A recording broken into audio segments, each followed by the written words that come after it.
Banten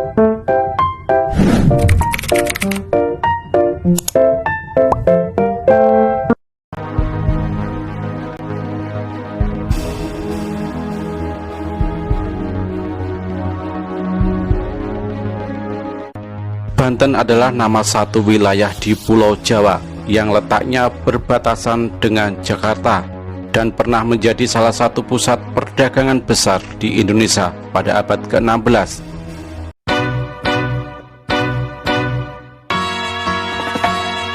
Dilakukan sejak tahun 1619 oleh Kerajaan Banten saat VOC berusaha hendak membuat bandar Pelabuhan Merak yang membuat orang Banten sangat marah dan menaruh dendam terhadap VOC.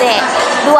Pada Desember 1627, orang-orang Banten merencanakan pembunuhan terhadap JP John, tetapi rencana itu bocor dan telah diketahui musuh.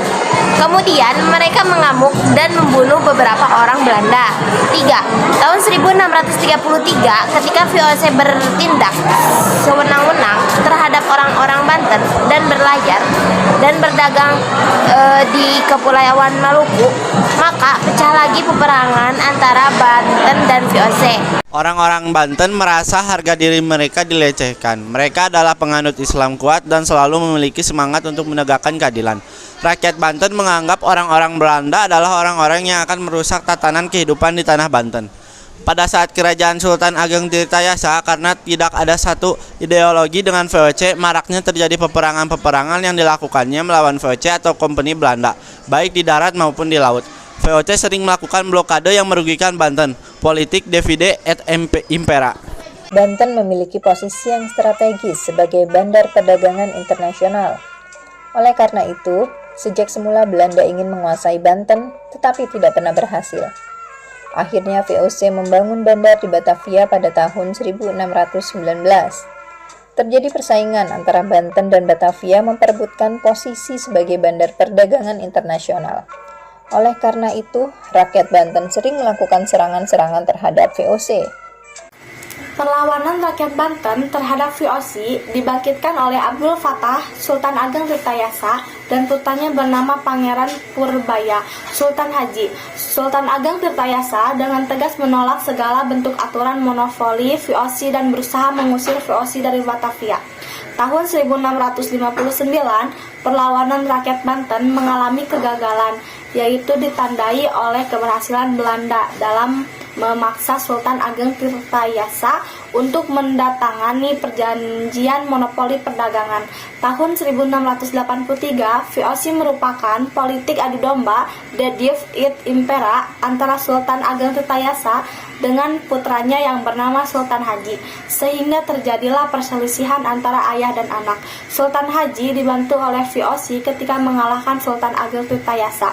Kemenangan Sultan Haji atas bantuan VOC tersebut menghasilkan kompensasi dalam penandatanganan perjanjian dengan kompeni.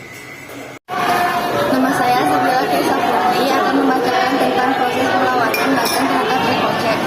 Pada tahun 1750 terjadi perlawanan rakyat Banten terhadap Sultan Haji atas tindakan Sultan Haji yang sewenang-wenang terhadap rakyatnya sendiri. Perlawanan ini berhasil dipadamkan oleh Sultan Haji atas berkat bantuan VOC. Sebagai imbalan jasa, VOC diberi hak untuk memonopoli perdagangan di seluruh wilayah Banten dan Sumatera Selatan.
Pelabuhan Merak yang tadinya ramai menjadi sepi. 2. Hubungan antara Banten dan VOC menjadi kurang baik. 3. Terjadi kekalahan antara sultannya, terpaksa mendatangi monopoli perdagangan. 4. Adanya rasa persatuan dan pantang menyerah yang harus diteladani dan melawan penjajah. 1. Sultan Ageng Tirtayasa melawan Sultan Haji yang bersekutu dengan VOC. 2. Perlawanan rakyat seperti peristiwa Geher Cilegon yang dipimpin oleh Kiai Haji Wasjid.